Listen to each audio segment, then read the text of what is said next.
नमस्कार दोस्तों, 8 मार्च 2022 के daily news analysis current affairs discussion में आपका स्वागत है। कौन कौन सी न्यूज है? तो भैया, वेस्ट बंगाल की स्टेट लेजिस्लेटिव असेंबली में बजट पेश करने की कोशिश की जा रही थी, जबरदस्त धरना प्रदर्शन हुआ। ये बीच में जगदीप धनखड़ साहब खड़े हैं और अगल बगल आप देख सकते हो बीजेपी के जो एमएलए है कैसे इनको घेर के खड़े हैं। क्यों ये धरना प्रदर्शन हो रहा है, इसको देखेंगे। फिर रिसेंटली जो ग्रेनेड ब्लास्ट हुआ था श्रीनगर के मार्केट में, उसमें एक और बच्ची की मृत्यु हो गई है। अनफॉर्चुनेटली 2 लोग की जान यहाँ पे जा चुकी है। देखते हैं ये क्या न्यूज़ है। इस प्रकार की अनफॉर्चुनेट न्यूज़ अब तक आती रहती हैं। पाकिस्तान और अलकायदा स्पॉन्सर्ड टेररिज्म की वजह से हो रहा है ये। Next, setbacks in India China relation do not suit both countries. Wang Yi जो कि आपके चाइना के फॉरेन मिनिस्टर हैं, इनकी तरफ से कुछ स्टेटमेंट निकल के आ रहे हैं। दोगले टाइप के स्टेटमेंट्स ये देते रहते हैं। क्या बोल रहे हैं इसको देखेंगे। वुमेन्स डे के रिस्पेक्ट में एक न्यूज़ है। नॉर्थ कोरिया ने एक नया स्पाई सैटेलाइट टेस्ट किया है। डोनेट अ पेंशन प्रोग्राम चलाया सरकार ने, ये क्या है। रशिया में वीजा और मास्टर कार्ड की सर्विसेज बंद कर दी गई हैं। ऑयल प्राइसेस सर्ज की वजह से रुपी को काफी धक्का लग रहा है। रुपी की वैल्यू गिर रही है, रुपी डेप्रिशिएट कर रहा है। ये क्या न्यूज़ है, इसको देखेंगे। 2021 में इंडिया ने 10 गीगावाट सोलर पावर और जोड़ी है। और साथ साथ यूएस ने रिसेंटली जो परमिशन दी है कि भाई कोई भी यूरोपियन या नाटो मेंबर अपने वॉर क्राफ्ट्स, अपने एयरक्राफ्ट्स यूक्रेन को दे सकता है। ये सारी की सारी न्यूज़ एक एक करके हम लोग यहाँ पे देखने वाले हैं।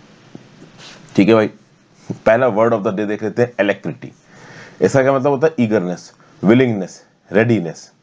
शी बेसिकली आतुरता, अति उत्साह, तत्परता, प्रफुल्लता। एलेक्ट्रिटी मतलब आप बहुत ईगर हो और थोड़े से केयरफुल भी हो। ठीक है ना। एलेक्ट्रिटी में दोनों सेंटिमेंट आ जाते हैं। आप ईगर भी हो, विलिंग भी हो, साथ साथ केयरफुल भी हो। तो she accepted the invitation with alacrity. दोनों ही कंटेक्स्ट आ जाते हैं इसमें। आप ईगर भी हैं, तत्पर भी हैं, और साथ साथ आप थोड़े केयरफुल भी हैं, सावधान भी हैं।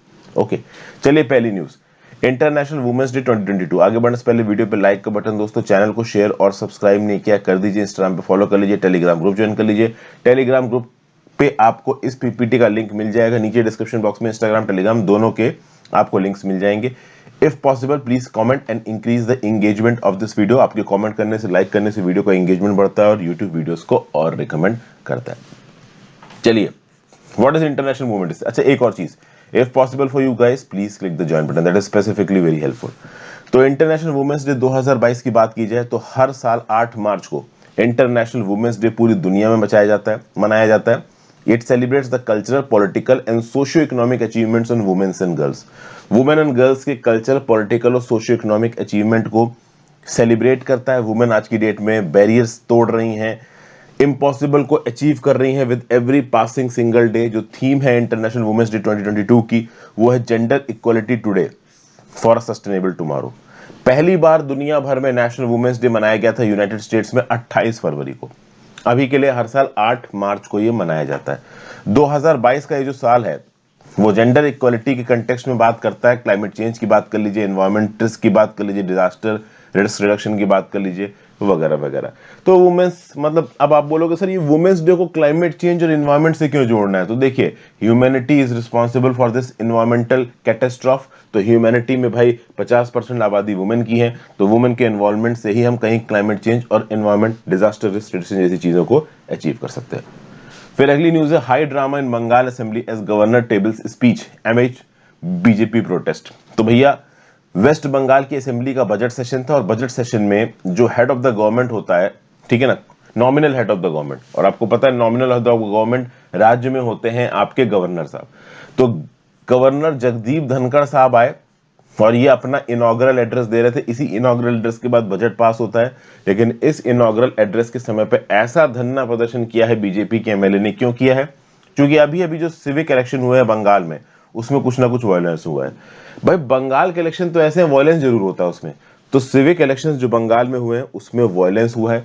तो यहाँ पे विक्टिम्स के लिए ओवरऑल आप कह लीजिए न्याय मांग रहे थे ये बीजेपी एमएलए जो यहाँ पे धरना प्रदर्शन कर रहे थे state legislative assembly of west Bengal के अंदर। 2 PM के लगभग दोपहर में जगदीप धनखड़ साहब पहुंचे वहां पे अपना इनॉग्रल एड्रेस देने के लिए। लेकिन यहाँ पे बीजेपी के एमएलए पोस्टर्स और फोटोग्राफ्स लेके खड़े थे। जो अभी सिविक पोल वायलेंस हुआ है उसमें जो विक्टिम्स हैं उनके लिए न्याय मांगने के लिए, जय श्री राम, भारत माता की जय जैसे यहाँ पे जो स्लोगन्स है वो बोले जा रहे थे। अच्छा, बीजेपी एमएलए ने इतना तरखाट मचाया कि गवर्नर साहब को लगा कि स्पीच तो दे नहीं पाएंगे तो चलो यहाँ से, लेकिन स्पीच देना जरूरी था क्योंकि भाई तृणमूल कांग्रेस जो कि वहां की लीडिंग सरकार है उसकी रिस्पॉन्सिबिलिटी बनती है इस प्रकार की स्पीच कराना। बजट स्पीच नहीं आई तो क्या मतलब है। तो चीफ मिनिस्टर ममता बनर्जी जी जो बाकी तृणमूल कांग्रेस के एमएलए थे उन्होंने रोक दिया जगदीप धनखड़ को जाने से। तो फाइनली आप देखोगे कि बाद में जब दीप धनखड़ साहब ने अपनी स्पीच को टेबल किया, मतलब फाइनली ओवरऑल आप कह सकते हो कि 3 PM तक ये ड्रामा चला, फिर यहाँ पे जगदीप धनखड़ साहब ने अपनी स्पीच टेबल किया, स्पीच वगैरह दी और निकले वहां से। यहाँ पे जो लीडर ऑफ अपोजिशन है और बीजेपी के जो एमएलए है नंदीग्राम से, एमएलए सुवेंदु अधिकारी, नंदीग्राम में सुवेंदु अधिकारी जी ने ममता बनर्जी को हराया था, ये बड़ी बात है, जो कि अभी की चीफ मिनिस्टर है। तो सुवेंदु अधिकारी साहब ने बोला कि जो अपोजिशन मेंबर्स हैं, ये जो सिविक पोल्स के दौरान वायलेंस हुई है, रिगिंग हुई है, इसको यहाँ पे अपोज कर रहे हैं। ठीक है, तो ये जीएस पेपर 2 के रिस्पेक्ट में न्यूज काम आएगी आपको। नेक्स्ट न्यूज है, rupee hits lifetime low against dollar as oil prices surge. देखिए दुनिया भर में ऑयल के दाम बढ़ रहे हैं और इसके चलते रूपी की वैल्यू थोड़ी गिर रही है। अगर आप देखो तो जो गया फ्राइडे था उस दिन रूपी की वैल्यू 76.16 थी और अभी मंडे को रूपी की वैल्यू 76.92 और 76.93 के आसपास डोल रही थी। $1 में आप 76.92 रुपए पा सकते हो, मतलब ये लोएस्ट 76.96 पे भी चली गई थी। मतलब आप कह सकते हो कि डॉलर के कंपैरिजन में रुपए की वैल्यू काफी गिर रही है। अब ऐसा होता कब है, देखिए ऐसा होता तब है जब ओवरऑल रुपी की डिमांड मार्केट में गिर जाए। जब तक रुपी की डिमांड मार्केट में है तब तक रुपी की वैल्यू है, तो रुपी एप्रिशिएट करेगा। लेकिन अभी क्या हो रहा है कि पैंडेमिक के चलते तो वैसे ही रुपी के ऊपर प्रेशर था, ऊपर से रशिया यूक्रेन का वॉर आ गया। अब इस रशिया यूक्रेन के वॉर में एक बड़ी गड़बड़ चीज ये हो रही है कि भाई तेल के दाम बढ़ रहे हैं, कि जो ग्लोबल ऑयल बेंचमार्क है ब्रेंट क्रूड फ्यूचर, इसके हिसाब से 9.38% बढ़ गए हैं दाम तेल के। मतलब ब्रेंट क्रूड फ्यूचर वाला जो क्रूड ऑयल है ये इस समय पे एक बैरल 129.19 पे बिक रहा है। थोड़े दिन पहले ये $120 पे था, तो $120 से सीधे सीधे ऑलमोस्ट $130 पे आ चुका है। तो जब यहां पे ऑयल के दाम इंटरनेशनली बढ़ रहे हैं और इंटरनेशनल स्पेकुलेशन है इन्फ्लेशन वगैरह का, इंपोर्ट बिल बढ़ सकते हैं, एनर्जी क्राइसिस हो सकती है, तो ऐसे क्राइसिस के समय पे, तो रशिया यूक्रेन वॉर क्राइसिस से कम नहीं है, तो ऐसे क्राइसिस के समय पे दुनिया भर के जो इन्वेस्टर्स हैं वो चाहेंगे कि सबसे सेफ करेंसी में उनके ट्रांजैक्शंस हो और इसीलिए यूएस डॉलर की डिमांड यहां पे बढ़ रही है, बाकी करेंसीज की डिमांड यहां पे कम हो रही है, रुपी की डिमांड यहां पे कम हुई है, इसलिए रुपी की value with comparison to dollar थोड़ी गिर रही है। हालांकि मैं बोलूंगा जितना रुपी गिर रहा है अभी भी रुपी बहुत स्टेबल है, बाकी करेंसीज तो और तेजी से गिर रही हैं। ठीक है भाई, तो ये सब बातें यहाँ बताया जा रहा है। तो आगे आने वाले समय में आप कह सकते हो रुपी डॉलर एक्सचेंज रेट में रुपी की वैल्यू और नीचे गिर सकती है और इन्फ्लेशनरी रिस्क इंडिया के अंदर आ सकते हैं, वो तो आएंगे ही ना। देखिए हम लोग कितना क्रूड ऑयल इंपोर्ट करते हैं और क्रूड ऑयल के दाम इंटरनेशनल मार्केट में बढ़ रहे हैं, तो भाई भारतीय मार्केट में तो इन्फ्लेशन आएगा ही, महंगाई आएगी। जब इंटरनेशनल कमोडिटी के दाम बढ़ेंगे, क्रूड ऑयल के दाम बढ़ेंगे और उसी को हम इंडिया के अंदर इंपोर्ट करेंगे और उसके बाद भी हमारा रुपी डिवैल्यूएट कर रहा है, तो पहले जो $1 में हमको 76.16 देने पड़ते थे अब 76.92 देने पड़ेंगे, तो नो डाउट कहीं ना कहीं हमारी जेब से पैसा ज्यादा खत्म होगा, महंगाई बढ़ेगी और वो फील होगी लोगों को। जीएस पेपर 3 इंडियन इकोनॉमी में न्यूज आपको काम आएगी। नेक्स्ट न्यूज है, Amira Kadal grenade blast injured Srinagar girls dies toll two. ये एक अनफॉर्चुनेट न्यूज है, इस प्रकार की न्यूज बोलना अच्छा नहीं लगता। 6 मार्च को ग्रेनेड एक्सप्लोजन हुआ था अमीरा कदल श्रीनगर में और वहां पे पहले एक न्यूज निकल के आई थी कि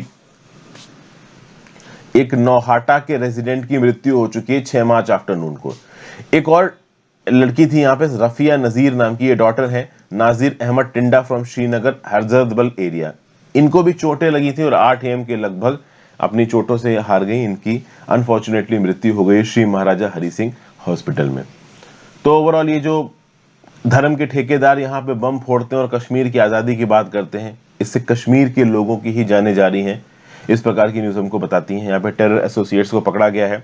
ओवरऑल ऐसा बताया जा रहा है कि लश्कर तैयबा के जो मॉड्यूल्स हैं वो इस प्रकार के अटैक को करवा रहे हैं, इनको टेरर एसोसिएट्स यहाँ पे बोला गया है। अभी 3 हैंड ग्रेनेड्स यहाँ पे बरामद हुए हैं, जिन लोगों को भी यहाँ पे अरेस्ट किया गया है। ऐसा बताया जा रहा है कि जो हैंड ग्रेनेड फेंके गए हैं श्रीनगर के मार्केट में, ये इरशाद अहमद भट्ट और मुस्तकीम अहमद अहंगार के ऑर्डर्स पे फेंके गए हैं और ये लोग अभी भी सेंट्रल जेल श्रीनगर में बंद है, जेल के अंदर से अपनी एक्टिविटीज चला रहे थे। किस ग्रुप से एफिलिएटेड है, तो लश्कर तैयबा से।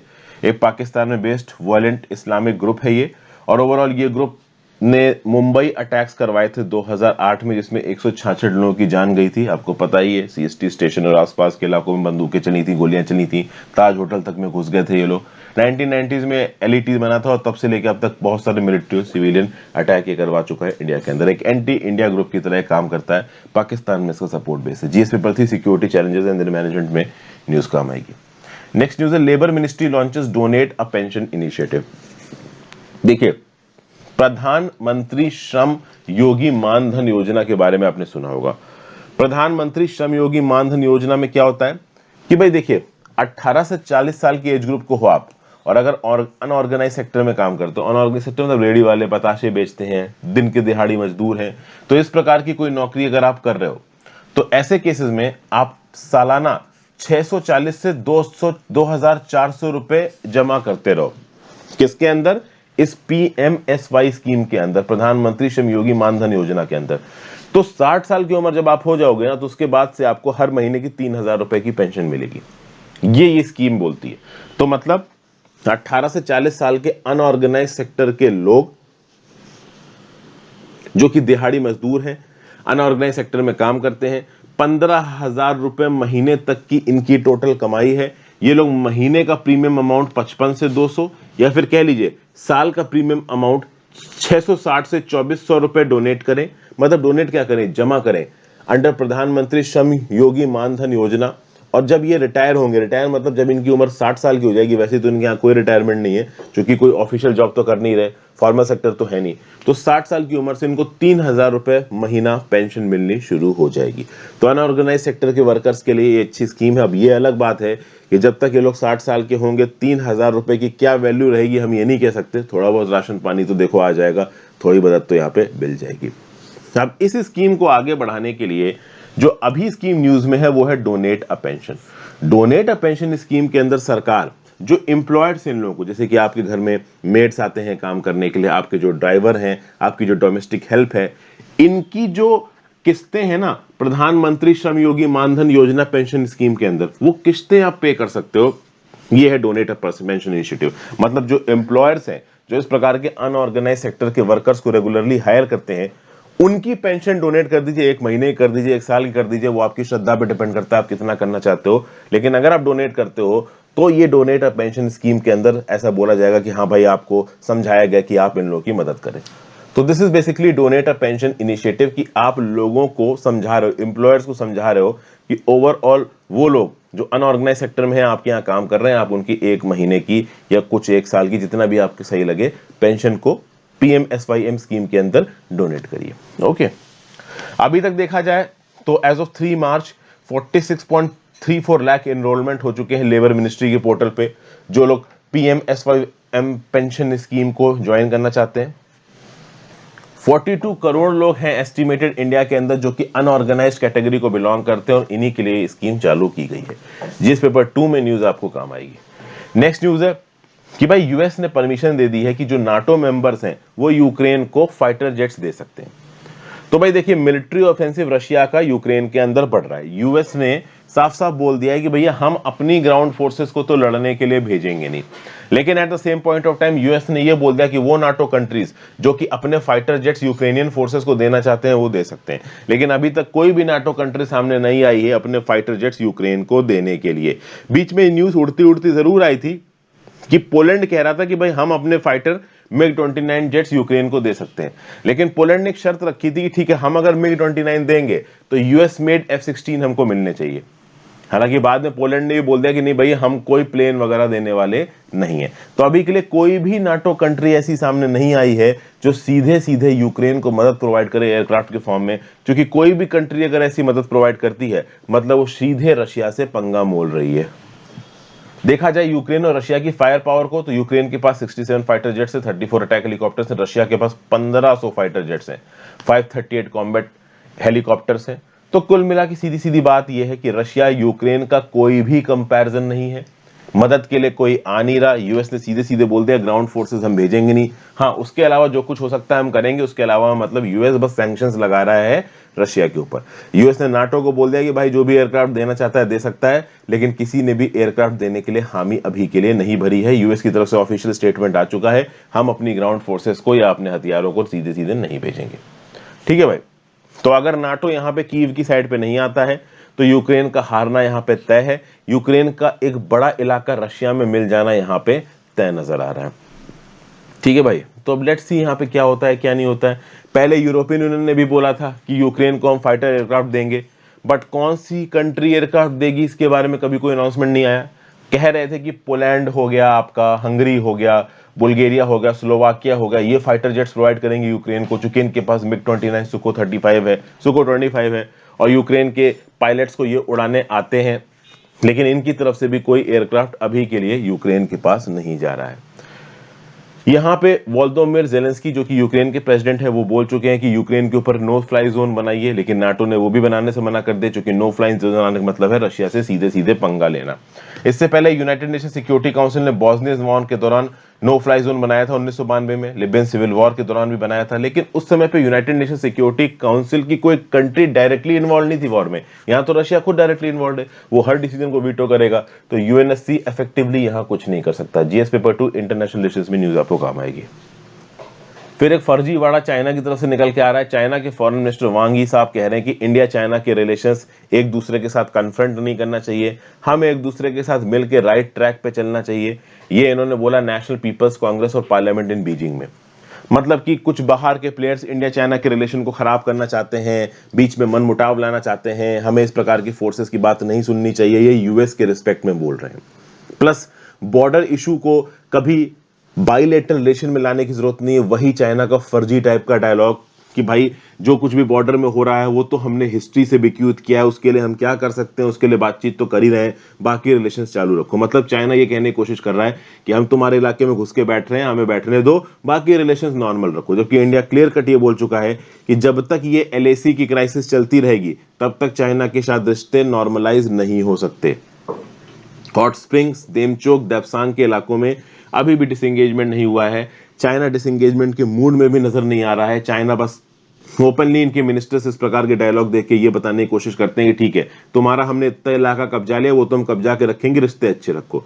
ऑब्वियसली बात है इंडिया इस प्रकार के व्यू पॉइंट को नहीं मान सकता। आगे आने वाले समय में चाइना की रूलिंग एलिट्स में कोई हर्ट चेंज हो जाए और वो पीछे की तरफ चले जाए, डिसएंगेजमेंट हो जाए, तो that will be in favour of both India and China. But ऐसे होने के चांसेस बहुत कम है, क्योंकि चाइना एलएसी पे एडवांटेजेस पोजीशन में है और अपना एडवांटेज ऐसी अपॉर्चुनिस्टिक कंट्री जल्दी छोड़ दे, इसके चांसेस मुश्किल है।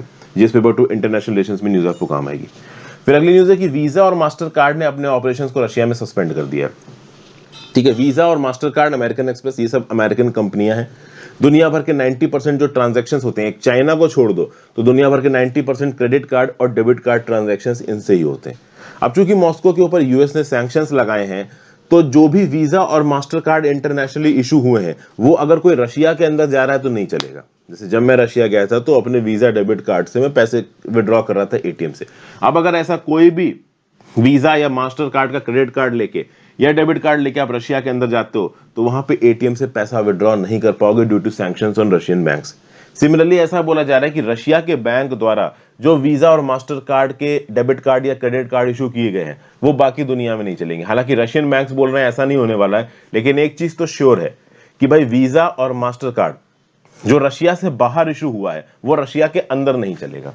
रशिया के अंदर जो वीजा मास्टर कार्ड इशू हुए हैं अभी के लिए रशियन बैंक्स ये बोल रही हैं कि वो रशिया के अंदर चलेंगे, बाहर की दुनिया में भी चलेंगे। अब वो चलेंगे नहीं चलेंगे पता नहीं, बट सिंपल बात है वीजा और मास्टर कार्ड की तरफ से ओपन स्टेटमेंट यहां पे ये निकल के आया है कि भाई देखिए चूंकि यूएस सैंक्शंस लगे हुए हैं तो हमें इन सैंक्शंस को मानना जरूरी है। ये सैंक्शंस रशिया के ऊपर लगे हैं ड्यू टू यूक्रेन वॉर, इसलिए ओवरऑल रशिया को वीजा और मास्टर कार्ड सर्विसेज से धीरे धीरे करके हटाना होगा। रशियन बैंक्स द्वारा इशू किए गए वीजा मास्टर कार्ड बाहर के देशों में चलेंगे नहीं चलेंगे अभी के लिए पता नहीं। एक बात क्लियर है, वीजा और मास्टर कार्ड जो कि रशिया से बाहर इशू है वो रशिया के अंदर नहीं चलेंगे। जीएस पेपर 2 इंटरनेशनल रिलेशंस में न्यूज काम आएगी। फिर एक न्यूज ये निकल के आ रही है कि नॉर्थ कोरिया ने कंफर्म किया कि उन्होंने एक स्पाई सैटेलाइट टेस्ट किया, तो कुछ डाटा ट्रांसमिशन किया, कुछ और की टेस्ट किए नॉर्थ कोरिया ने। शायद ये एक स्पाई सैटेलाइट डेवलप कर रहे हैं, इनकी स्टेट मीडिया ने कंफर्म किया है। और एक्चुअली में एक लॉन्ग रेंज रॉकेट लॉन्च करना चाहते हैं और उस लॉन्ग रेंज रॉकेट के थ्रू ही ये अपना स्पाई सैटेलाइट ऑर्बिट में भेजेंगे। और नॉर्थ कोरिया के ऊपर अक्सर कर साउथ कोरिया इल्जाम लगाता रहता है कि भाई ये बैलिस्टिक मिसाइल लॉन्चेस करते रहते हैं और ऐसा भी बोला जाता है कि नॉर्थ कोरिया के पास न्यूक्लियर वेपन है। तो कुल मिला के ओवरऑल एक स्पाई सैटेलाइट यहां पे ऑर्बिट में डालने की कोशिश कर रहा है नॉर्थ कोरिया। अब इस स्पाई सैटेलाइट से साउथ कोरिया और यूएस की एक्टिविटीज के ऊपर नॉर्थ कोरिया ज्यादा ध्यान रख पाएगा। प्लस इस स्पाई सैटेलाइट को लॉन्च करने के चलते long range rocket launching capabilities north Korea develop कर सकता है और इसीलिए में टेंशन में आ जाती हैं यूएस साउथ कोरिया जैसी कंट्रीज। यूएस तो क्या ही टेंशन में आएगा, साउथ कोरिया ज्यादा टेंशन में आ जाता है क्योंकि साउथ कोरिया नॉर्थ कोरिया के इमीडिएट नेबरहुड में है, तो बहुत ही टेंस इलाका है। और साउथ कोरिया को पीछे सपोर्ट कौन देता है? यूएस सपोर्ट देता है। ठीक है भाई, तो ये सब बातें यहाँ पे बताई गई। Outside experts believe north Korea fired a ballistic missile carrying a camera to perform the steps described in the KCNA report. North Korea said it tested a camera designed to be placed on a reconnaissance satellite and released space boost photos of Earth. मतलब ये reconnaissance एक spy satellite रखेंगे, spy satellite पे camera होगा, वो camera इनको समय समय पे फोटो देता रहेगा कि कहाँ पे क्या हो रहा है। हालांकि इस प्रकार का स्पाई सैटेलाइट नॉर्थ कोरिया ना डिप्लॉय कर पाए ऐसा चाहता है साउथ कोरिया, क्योंकि ये सैटेलाइट को डिप्लॉय करने के लिए लॉन्ग रेंज रॉकेट बनाना पड़ेगा नॉर्थ कोरिया को, जो कि सरदर्दी बन सकता है साउथ कोरिया के लिए। आगे की बैलिस्टिक मिसाइल लॉन्च प्रोग्राम में भी नॉर्थ कोरिया को पुश मिलेगा और ऑब्वियसली बात है स्पाई और रिकॉनेसेंस फैसिलिटी मिलेगी, जो कि कहीं ना कहीं साउथ कोरिया और यूएस के लिए एक अच्छी खबर नहीं है। ये न्यूज आपके लिए जीएस पेपर 2 के रिस्पेक्ट में इंपॉर्टेंट थी। अगली न्यूज है, India adds 10 gigawatt solar capacity in 2021। India ने कैलेंडर ईयर 2021 में 10 गीगावाट की सोलर कैपेसिटी को एक्स्ट्रा इंस्टॉल किया है। ईयर ऑन ईयर 212% का इंक्रीमेंट है। 2020 में इंडिया ने इंस्टॉल किया था 3.2 गीगावाट, 2021 में इंडिया ने इंस्टॉल किया है 10 गीगावाट। तो भाई दिसंबर 2021 तक इंडिया में इंस्टॉल्ड सोलर कैपेसिटी है 49 गीगावाट। तो अब तक की एक साल के अंदर हाईएस्ट कैपेसिटी इंस्टॉलेशन इंडिया की रही है 2021 में कितनी? 10 गीगावाट। और at the end of December 2021 total कितना गीगावाट इंस्टॉल्ड है इंडिया के अंदर? 49 गीगावाट सोलर एनर्जी इंस्टॉल्ड है। 2021 में जितनी भी टोटल पावर इंस्टॉल की गई उसका 62% है आपकी solar power. Year on year installations में लार्ज स्केल सोलर प्रोजेक्ट्स में इंक्रीमेंट देखने को मिला है 230% का, और रूफटॉप इंस्टॉलेशंस जो है मतलब छत के ऊपर जो सोलर पावर प्लांट लगाने वाले इंस्टॉलेशन है इसमें इंक्रीमेंट देखने को मिला है 138% का। सबसे ज्यादा सोलर पावर इंस्टॉल हुई है राजस्थान, कर्नाटका और आंध्र प्रदेश में।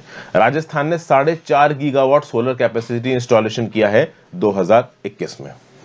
तो ये कुछ इंपॉर्टेंट न्यूज यहां पे निकल के आ रही। हालांकि ऐसा नहीं है कि 2021 में चीजें बहुत सोलर पावर इंस्टॉलेशन के फेवर में थी। आप देखिए टेंडरिंग कम हो रही थी क्योंकि पावर सेल एग्रीमेंट्स महंगे थे, चीजें इंटरनेशनल मार्केट्स में महंगी हो रही थी, एवरेज ये प्रोजेक्ट कॉस्ट महंगी हो रही थी, रॉ मटेरियल प्राइसेस महंगी हो रही थी, फ्रेट चार्जेस महंगे हो रहे थे। उसके बावजूद 2021 में सोलर पावर इंस्टॉलेशन हमको बढ़े हुए देखने को मिले हैं व्हेन कंपेयर टू 2020। 2020 की तो बात ही मत करो, वो तो एक्सेप्शनल ईयर था पेंडेमिक के चलते। 2021 में 10 गीगावाट सोलर एनर्जी इंडिया ने जोड़ी है, जिसमें बड़ी एनर्जी में न्यूज आपको काम आएगी। So thank you for watching friends. ज्यादा से ज्यादा लोग लेक्चर को शेयर करिएगा, इंस्टाग्राम पर फॉलो कर लीजिए, टेलीग्राम ग्रुप ज्वाइन कर लीजिए and please click the join button if possible. Have a great day friends, goodbye, ध्यान रखिए अपना, पढ़ते रहिए।